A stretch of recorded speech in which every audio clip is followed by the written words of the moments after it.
Buenas tardes, mi nombre es Eva Mesa Carrasco, soy neuropsicóloga de la residencia DomusVi de Valdemoro y voy a pasar a comentar mi comunicación. Una de las intervenciones no farmacológicas en la lucha contra la pérdida de las habilidades cognitivas y comportamentales es la estimulación multisensorial. Esta estimulación es un instrumento utilizado con el objetivo de mejorar las condiciones de vida de la persona. Para ello se recurre a medios y estrategias que trabajan las capacidades más básicas de la persona, la sensación, las percepciones y la integración multisensorial. La estimulación Snoezelen pretende la producción de una sensación de bienestar a través de estímulos multisensoriales controlados dentro de un entorno determinado. El concepto Snoezelen nace en Holanda en el año 1974 en un centro, el centro Hattenberg, que atendía a personas con importantes discapacidades y de edades diversas. La estimulación multisensorial, el objetivo es hacer surgir o incrementar la respuesta de un individuo. Se centra en todas las vías sensoriales, ya sea bien estimuladas de forma separada o de forma combinada. Y por cada nivel sensorial se utilizan diferentes tipos de estímulos. El origen de creación de las salas ofrecen un entorno accesible física e intelectualmente, nos permite adecuar estímulos a las necesidades de cada persona y conseguimos controlar el entorno y hacerlo más seguro. Los estudios que se han llevado a cabo sobre la estimulación multisensorial, así como las experiencias que se están llevando a cabo en nuestro país, han demostrado un efecto positivo en las personas mayores en general y también un efecto positivo en particular con personas con deterioro cognitivo. Los datos disponibles apuntan a una reducción de la ansiedad, de la conducta apática, de la depresión, del comportamiento posicionista, la agresividad, la reducción del tono muscular, facilita el equilibrio, así como la mejora de la conducta adaptativa, la atención y la percepción del bienestar por parte de la persona y los profesionales que la atienden. Es por todo lo anterior que consideramos que la estimulación multisensorial es un procedimiento alternativo y o complementario para la ralentización del deterioro cognitivo en las personas mayores. Se llevó a cabo un estudio durante un año en la que colaboraron las residencias de DomusVi Alcalá de Henares, Leganés, Magán y Valdemoro. En este estudio era un estudio experimental con dos grupos de tratamiento, el experimental A y un grupo control B. Se llevó a cabo una evaluación previa posterior a la intervención para valorar el efecto general de las variables indicadas, de las sesiones individuales, de la situación conductual y también de la situación psicofisiológica, además de tomar datos sobre el perfil sensorial. Todos los datos recogidos se fueron registrando en nuestro protocolo de intervención. Los resultados que se pueden ver en el cuadro de las variables del perfil sensorial y de las variables del campo, optimizamos canales sensoriales, son algunos de los resultados que podemos obtener. Se produce una reducción de los ansiolíticos, del trastorno de la conducta, en particular de la agitación, y hay un funcionamiento general que mejora también las variables en el perfil sensorial. Como elementos a tener en cuenta en el modelo centrado e integrado en la persona en cuanto a la estimulación sensorial, es importante tener en cuenta que esta estimulación es un proceso activo.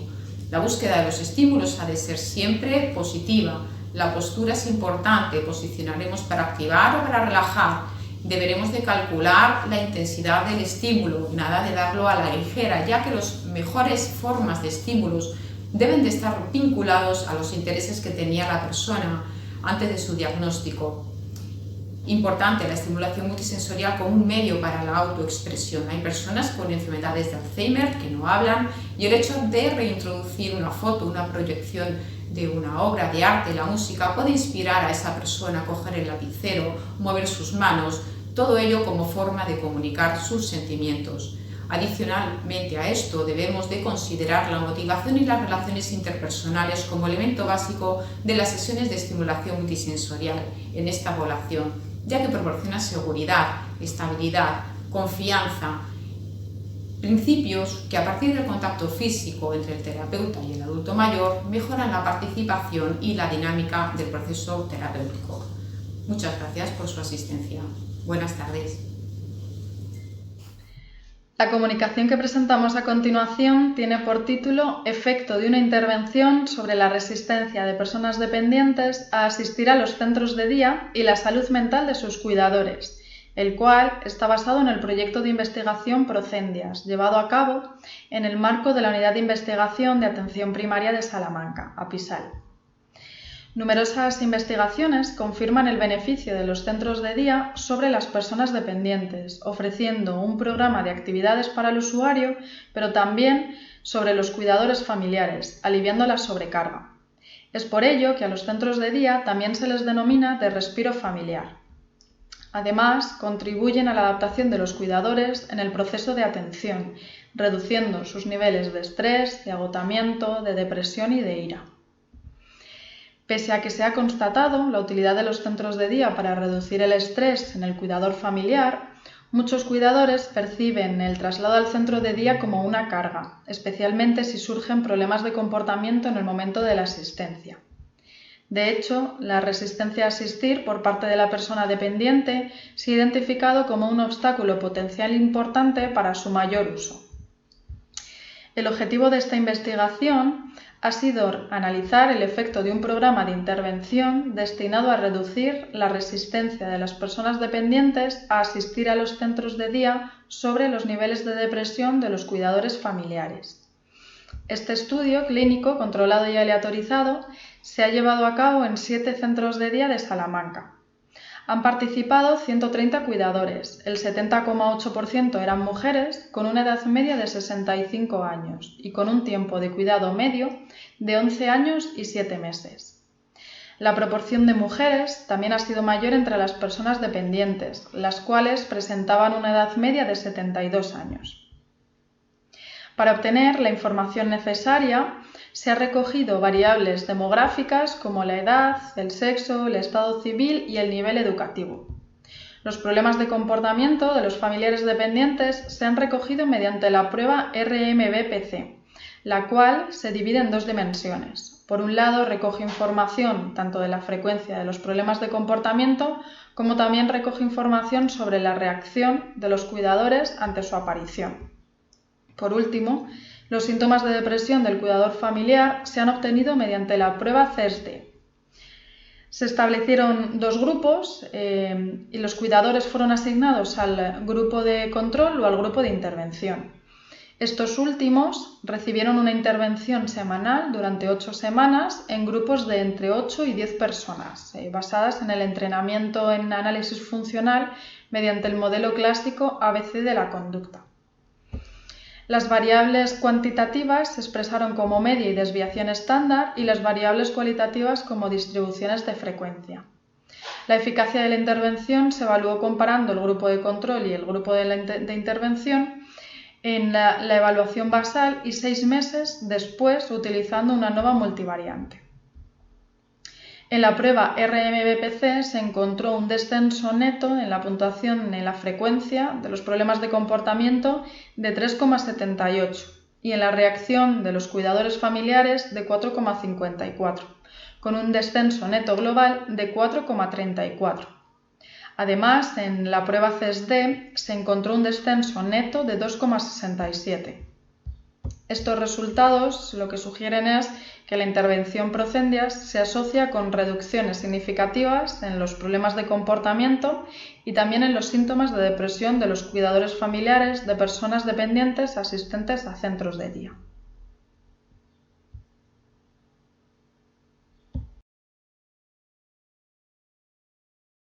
Hola, buenas tardes a todas y a todos. Soy Diana López, directora del Centro de Día de Alzheimer y otras demencias del ADA, perteneciente a la Red Pública de Centros de Día del Principado de Asturias, y es para todo el equipo del centro un honor poder compartir con ustedes nuestra experiencia con esta comunicación que titulamos Buen trato en la comida, adaptación de texturas y formas, entendiendo la comida como algo más que un proceso biológico por el que se ingieren los nutrientes necesarios para estar correctamente alimentados, porque la comida es también una fuente de placer, un acto social y cultural, un potente estímulo para la memoria y los sentidos, un espacio de comunicación verbal y no verbal, un momento de afectividad, cómo damos la comida, quien no puede tomarla por sí mismo, cómo le miramos, cómo le tocamos, nuestro tono de voz, y desde luego el espacio más adecuado para el entrenamiento de una actividad básica de la vida diaria fundamental en la que debemos prestar los apoyos necesarios y darles el tiempo suficiente para que la realicen de la manera más independiente posible. Y en lo que toca a la forma, el placer de una presentación agradable con un plato que entre por los ojos, el reconocimiento visual del alimento que vamos a comer y del sabor que lleva asociado, el recuerdo emocional que puede acompañar a ese plato de tradición familiar que nuestra madre preparaba como nadie o que nos encantaba preparar a nuestros hijos, compartir mesa y mantel, pero también el mismo alimento. Seguro que estamos de acuerdo en todos estos aspectos, pero también que no es infrecuente que en la vida institucional de las personas con necesidades de adaptación de texturas por problemas de disfagia o masticación, la preocupación se centre casi exclusivamente en ese aporte de nutrientes que proporcionamos con dietas turmis u otro tipo de complementos alimentarios. Llegados a este punto, quiero contarles nuestra experiencia en el centro y que surgió de un sencillo ejercicio de empatía, al observar cómo esas dietas trituradas en unos casos, turmis en otras, provocaban el rechazo de algunas personas. Un rechazo que ni siquiera en algunas ocasiones, debido al deterioro cognitivo, podía ser verbalizado y que se evidenciaba con un rechazo gestual o con un apartar ese plato con la mano. El rechazo a esa comida comprometía el estado nutricional de esa persona, pero también su lenguaje no verbal evidenciaba que estaba comprometido el bienestar que estamos obligados a proporcionarles a las personas que cuidamos. Y está claro que ambos aspectos deben ser protegidos. La búsqueda de información para solucionar este problema nos llevó en la red a una guía de descarga gratuita, la Guía Práctica de Gastronomía Triturada de la Fundación Alicia, que para nosotros fue fundamental, con la que empezamos a experimentar con los triturados por colores y con el agar-agar para darle una consistencia más sólida a ese alimento sin comprometer la deglución. Les dejo el enlace de la guía y de nuestra página web donde explicamos nuestra experiencia con el agar-agar. El cambio de actitud que supuso las nuevas presentaciones fue muy significativo y el mejor acicate para confirmar que estábamos en el buen camino. Incluso personas que además de disfagia presentaban inapetencia por otras patologías aceptaban de buen grado el plato que les poníamos en la mesa. Pero también ocurrió que alguna persona que por dificultades en la comprensión no entendía la explicación que podíamos ofrecerle sobre cuál era el alimento que iba a comer, el aspecto de ese alimento le inducía a percibirlo como un postre y al esperar por algo dulce e introducir en la boca el alimento salado, lo rechazaba porque no era lo que esperaba. Decidimos entonces que había que buscar la manera de darle la forma más real posible para facilitar la discriminación visual. En esa fase estamos ahora y las personas a las que cuidamos y precisan adaptación de texturas ya reconocen por la forma el alimento que van a comer y todo lo que eso implica, y antes comentábamos, relacionado con estímulos positivos, físicos, emocionales y elicitadores. Me gustaría que esta presentación sirviese para animar a quien aún no haya probado a introducir esta nueva forma de alimentación, se anime a hacerlo y experimentar la satisfacción que provoca en las personas que cuidamos. Les garantizo que ellas van a disfrutar más de la comida, pero las personas que cuidamos o somos responsables de ese cuidado vamos a sentirnos mucho mejor.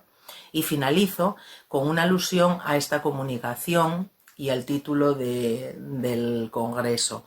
Buen trato en la comida es proporcionar todos los alimentos necesarios para alimentar el cuerpo, pero también debemos preocuparnos de alimentar el alma. Muchas gracias, ha sido un honor compartir con ustedes estos momentos. Gracias a la organización del Congreso por la oportunidad de compartir hoy aquí. Soy Nuria Carcavilla y voy a hablar del trabajo que hemos realizado y que recoge el título de la presentación: Desafíos éticos en el uso de la mentira terapéutica en la atención a personas con demencia. Un tema que nos parece muy oportuno en este contexto que nos brinda hoy el Congreso.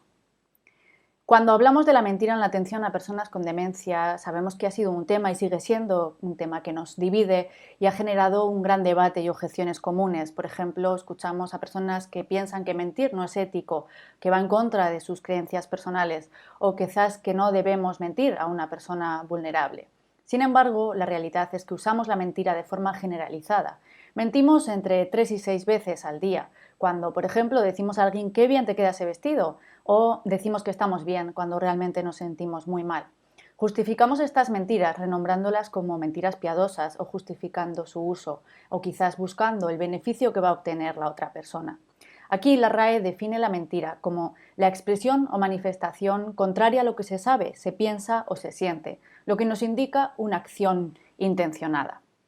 Así, cuando analizamos las mentiras que se usan en el contexto de la demencia, nos encontramos con la mentira en la comunicación verbal. Por ejemplo, cuando un cuidador le dice a la persona con demencia, vamos a vestirnos, tu hija va a venir luego, aunque sabe que esto no es cierto. O quizás le sigue la corriente diciendo, de acuerdo, luego veremos a tu mujer, cuando también sabe que su mujer falleció hace tiempo.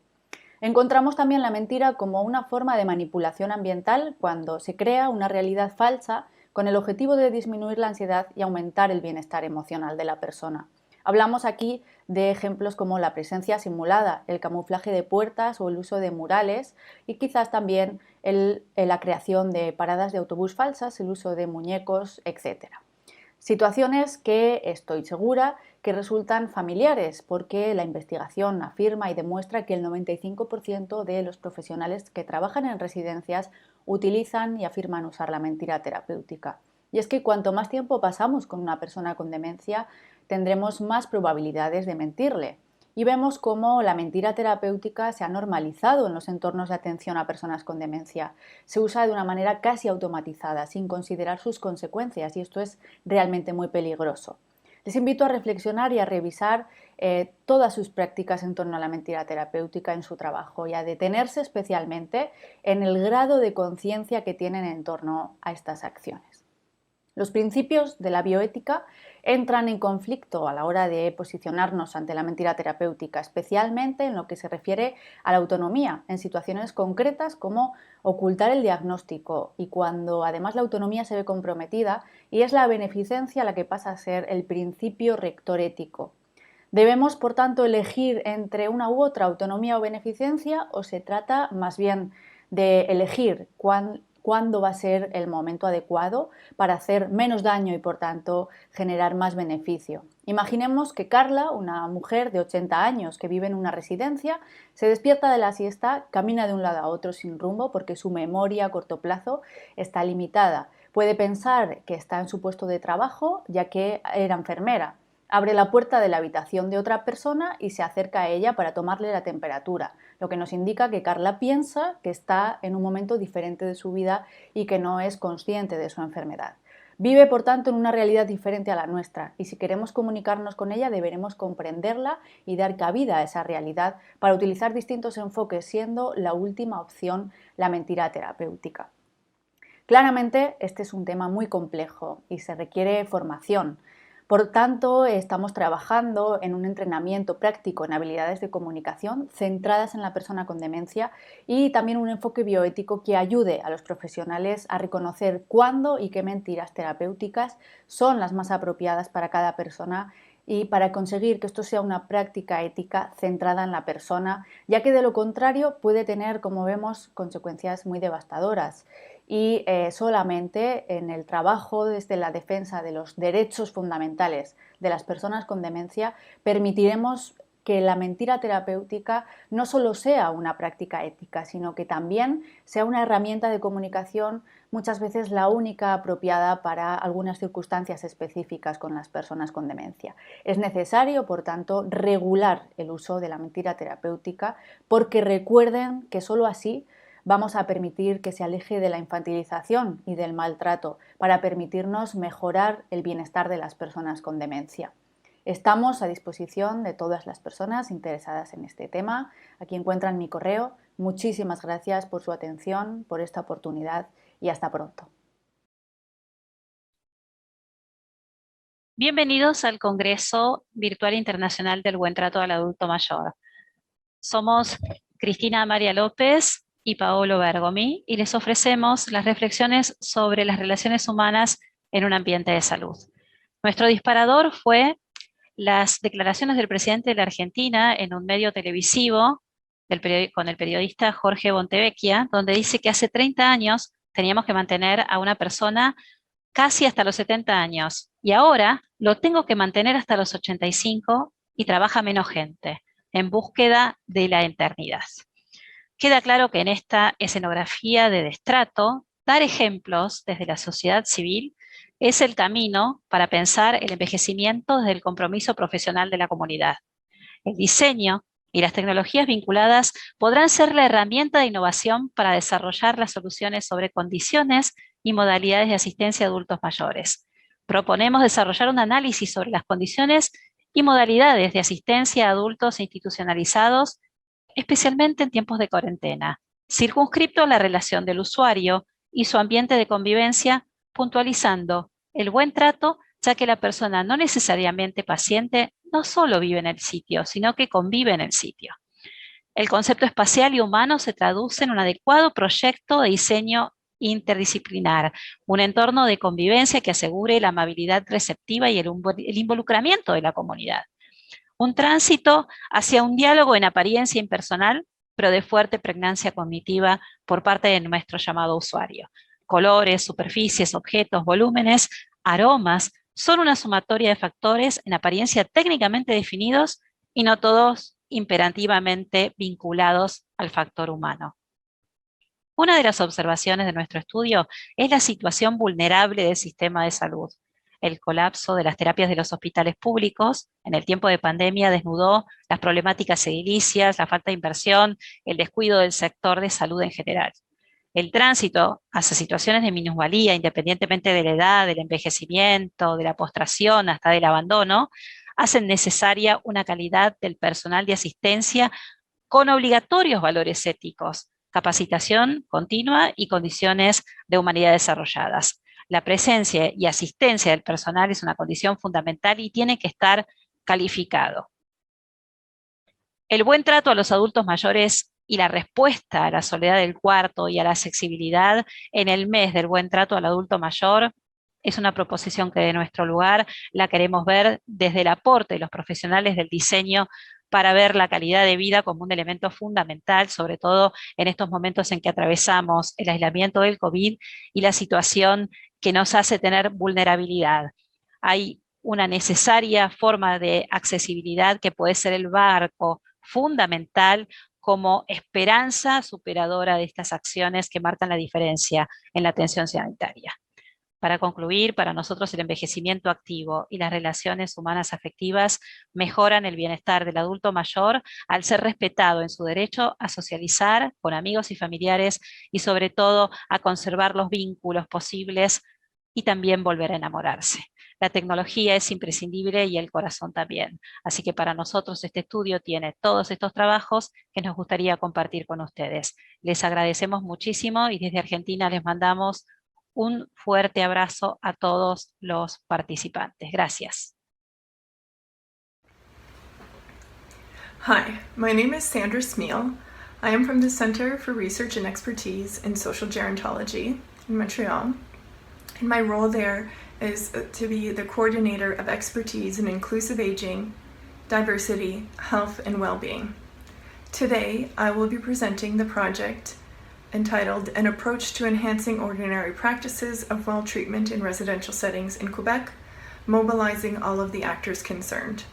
This was a project led by Sophie Thier from Université Laval, who was the principal investigator. I was a research professional on this project, as was Anna Andrianova, and Mirin was a research assistant, and 3 other researchers were also involved in this project, Mélanie Couture, Éric Gagnon, and François Aubry. And this project was funded by the FRQSC, the Fonds de Recherche du Québec, Société et Culture. So the purpose of the project was to identify well treatment practices and to really value those, put the valuing of those practices into place.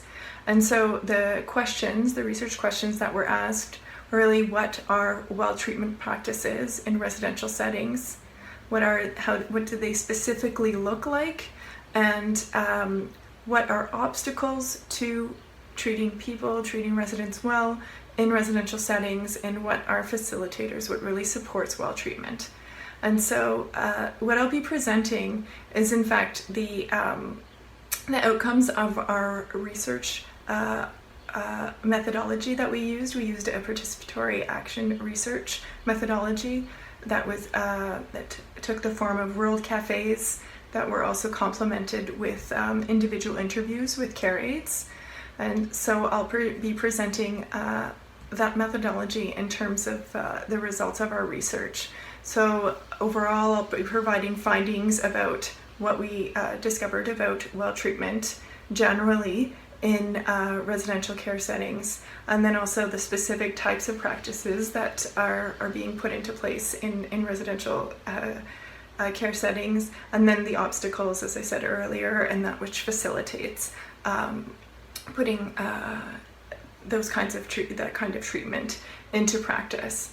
And so I will be demonstrating that this methodology of having world cafes is really useful in terms of facilitating the type of dialogue that needs to take place between those who live, work, and contribute to long-term residential care. And I'm really looking forward to presenting this research to you. Thank you.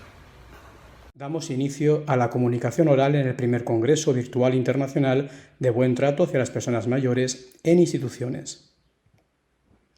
Los autores del presente trabajo son Beatriz Álvarez de la Fuente, Laura Lacomba Trejo, Iraida de Lón Peris, Aruca Calderón Cholvi, Joaquín Mateu Moyá, Encarnación Satorres Pons y Juan Carlos Menéndez. Su título es Disminución del desgaste emocional en profesionales de atención directa que aplican el modelo de atención centrada en la persona. Los profesionales de atención directa son personas que se encargan de velar, por supuesto, por las necesidades de las personas mayores en estos casos. Su cercanía también con el sufrimiento y las circunstancias que muchas veces acompañan a este momento de la vida han demostrado en la literatura que pueden incrementar el riesgo de, por ejemplo, el síndrome de burnout, un síndrome complejo en el cual la persona refiere un cansancio extremo, una sensación de angustia que también cursa muchas veces con ansiedad y con depresión y que puede ser explicada por las circunstancias concretas del trabajo que desempeña. Todo ello, por supuesto, afecta de una forma muy notoria a la calidad de vida en el contexto laboral. Todos estos elementos, el burnout, ansiedad, depresión y la reducción de la calidad de vida, han sido desde luego mucho más frecuentes en los modelos tradicionales de atención, centrados fundamentalmente en el servicio. No obstante, desde hace algunos años está llegando o instaurándose un modelo de atención centrada en la persona que pretende precisamente ahondar en las necesidades individuales de la persona y de alguna forma contemplarla como un ser único y que merece respeto y dignidad. En ese sentido, el objetivo de ese trabajo sería estudiar los cambios en el desgaste profesional al pasar de trabajar en un modelo residencial tradicional a aplicar el modelo de atención centrada en la persona en el personal de atención directa. Como decimos, este modelo de atención centrada en la persona, que se fundamenta en modelos de tipo humanístico que surgieron en la década de los años 60, han demostrado tener resonancias muy importantes a nivel del bienestar subjetivo de las personas que trabajan con él, tanto de los propios residentes como de, por ejemplo, las personas de atención directa. En este estudio se parte de una muestra de 33 sujetos, originalmente fueron 44, aunque hubo una mortalidad experimental debida a distintas circunstancias.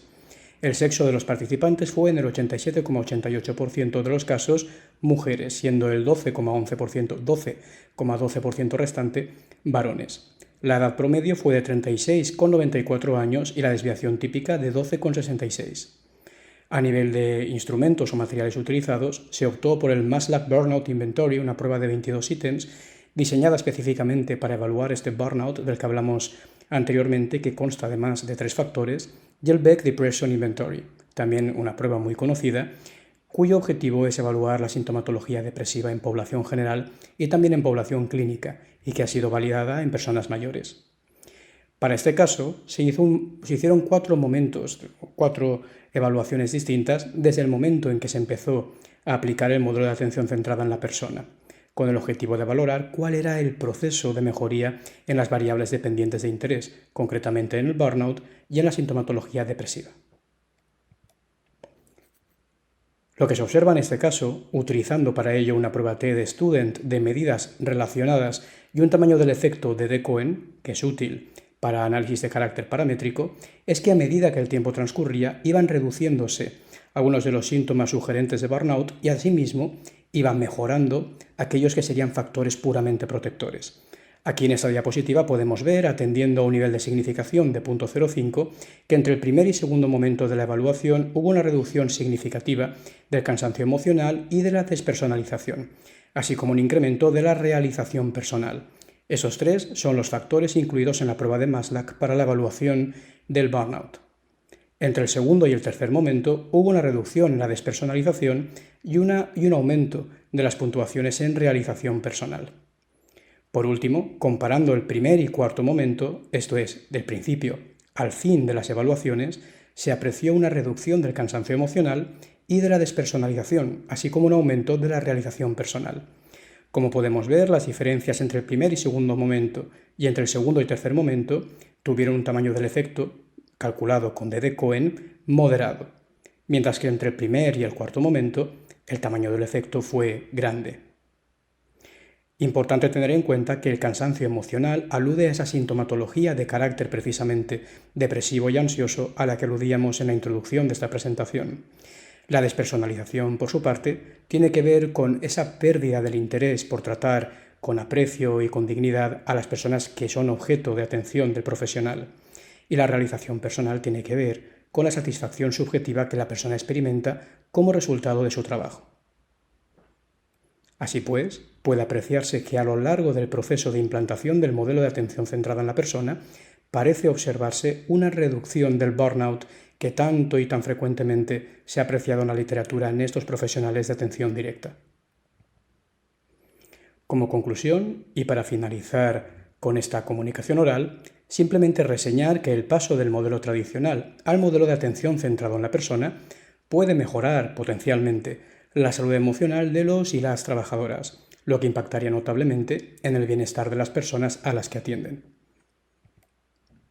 Damos las gracias a todas las personas e instituciones que han financiado este congreso.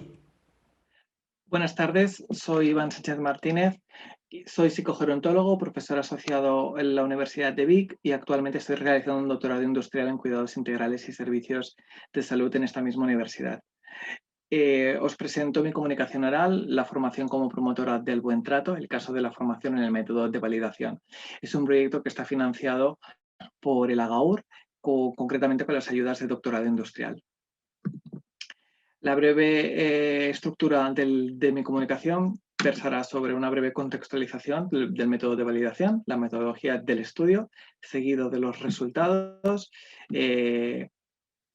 discusión y conclusión, una publicación que tengo al respecto sobre el método de validación y algunas referencias por si son de vuestro interés. El método de validación fue desarrollado por la trabajadora social Naomi Feil entre 1963 y 1980. Surgió como alternativa a otro tipo de intervenciones que se realizaban y se realizan actualmente en el acompañamiento de personas mayores con demencia, concretamente sobre la orientación a la realidad, por ejemplo, ¿no? Y concretamente lo propuso como un método específico de comunicación, ¿no? Y no solo lo propuso, sino que el método de validación acaba siendo un método específico de comunicación de relación con personas mayores con demencia. El objetivo principal del método de validación es ayudar a los profesionales a construir un puente hacia la realidad interna de la persona mayor con demencia, ¿no? Donde principalmente se centra en la aceptación de la persona mayor y en incrementar, ¿no? en comprender el significado que hay detrás del comportamiento de la persona mayor con demencia. Principalmente, el método de validación se basa en 3 elementos clave que podéis ver en la pirámide que tenéis a continuación. en presentación, perdón. En la parte superior de la pirámide, la actitud, una actitud basada en el respeto y la empatía. En la base de la pirámide, en la parte derecha, un conjunto de técnicas específicas de comunicación, verbales y no verbales, y todo esto enmarcado dentro de un marco teórico y unos principios teóricos, principalmente el método de validación bebe mucho de la corriente humanista, sobre todo de las aportaciones de Carl Rogers, aunque también se nutre de las teorías del desarrollo y del psicoanálisis, ¿no? Proporcionando un marco de referencia que te permite comprender mucho mejor las razones y los significados que hay detrás del comportamiento de las personas mayores con demencia.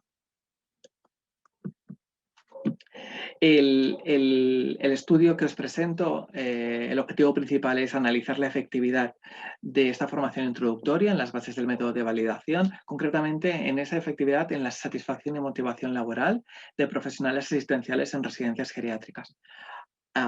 Como objetivos específicos es analizar, ¿no? Evaluar esa influencia de la formación en la eficacia, la competencia personal percibida, el compromiso organizacional, el burnout y las actitudes hacia las personas con demencia. Y concretamente, de esta parte del estudio que os presento, cualitativa, ¿no? Es observar, ¿no? El objetivo es observar los cambios en los patrones de comunicación de los profesionales después de haber realizado la formación introductoria en el método de validación. Es una intervención que tanto la formación como la recogida de datos se llevó a cabo desde septiembre de 2020 hasta febrero de 2021. Participaron 3 residencias geriátricas de Cataluña, 2 eran concertadas y 1 era privada, en el cual se realizó una recogida de datos, ¿no? Y la metodología es mixta a partir de instrumentos estandarizados, ¿no? de carácter más cuantitativo, pero también aquellas parte de la muestra que realizó la formación se complementó con entrevistas semiestructuradas. El diseño del estudio es un diseño experimental longitudinal pre-post.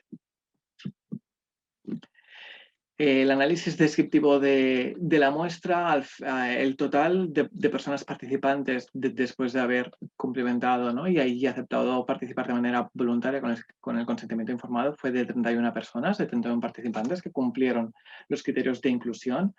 Se realizó un muestreo no probabilístico y posteriormente se distribuyeron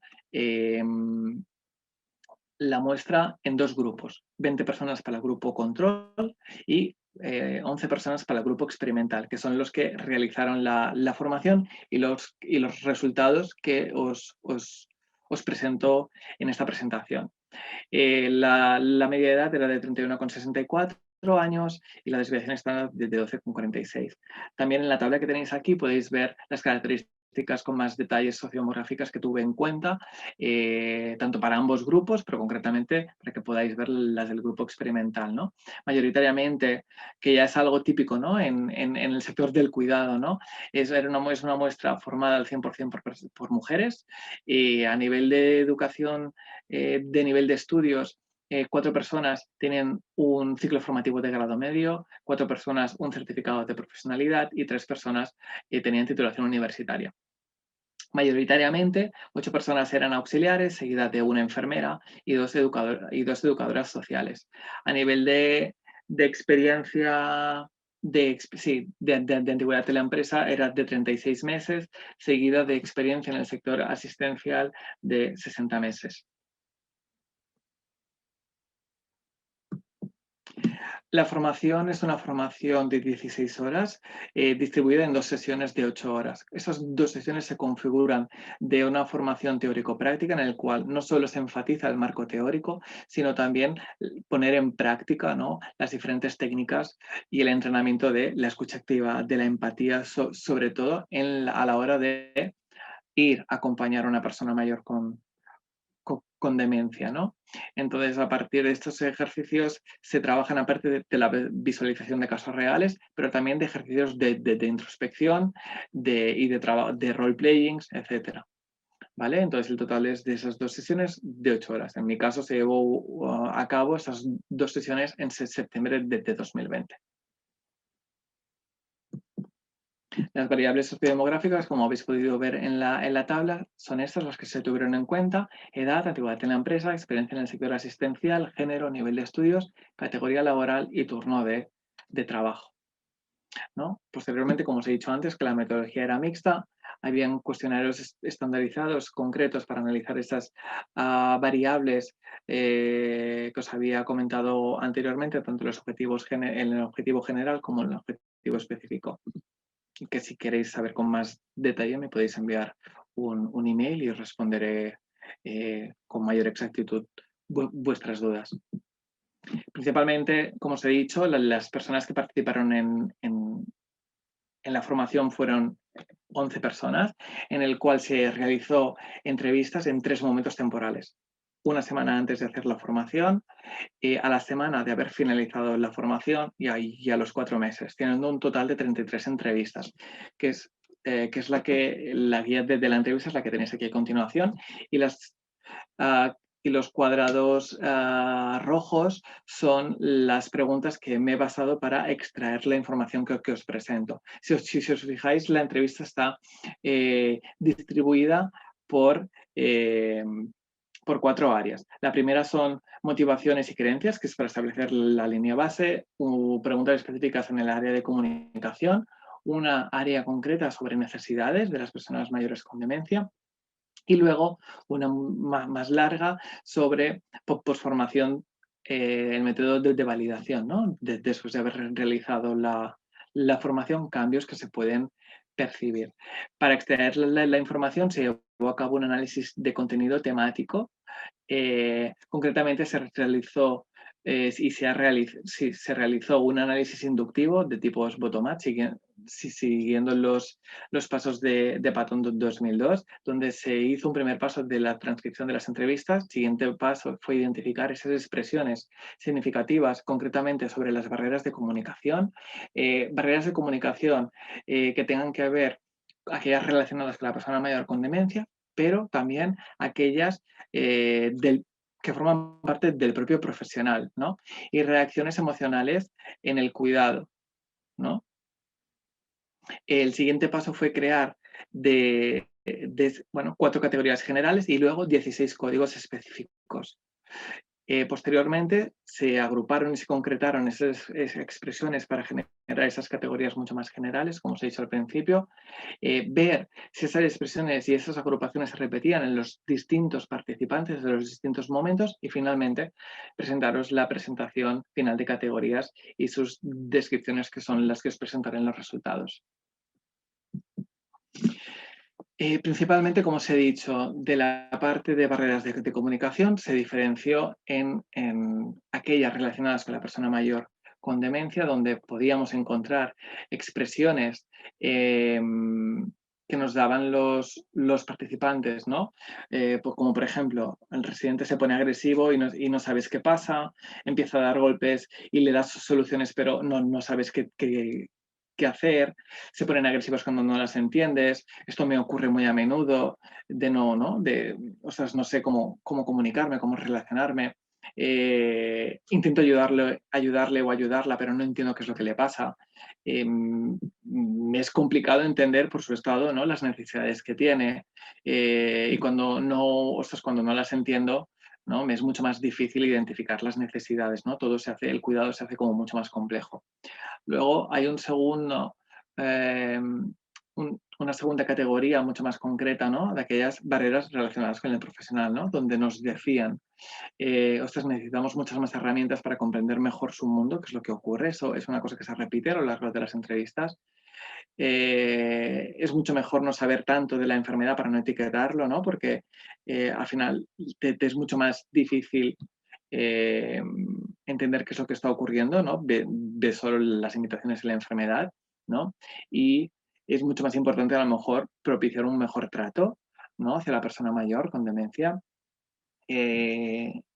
También se repiten y dicen, ¿no?, la falta de tiempo y que hace falta, pues, profesional especializado, ¿no? Es decir, todo gira en torno a las necesidades de herramientas.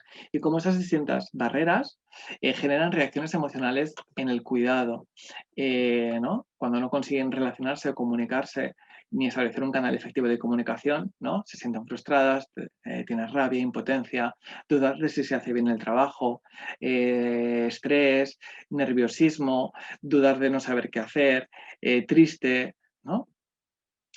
Esta es la información que nos dieron antes de realizar la formación, y posteriormente al hacer la formación en los dos momentos, a la semana y a los 4 meses, podemos detallar con más detalle cambios que tienen que ver con el profesional en las estrategias de comunicación, en el que podemos ver, ahora mis compañeros se paran y escuchan, esto antes no lo hacían.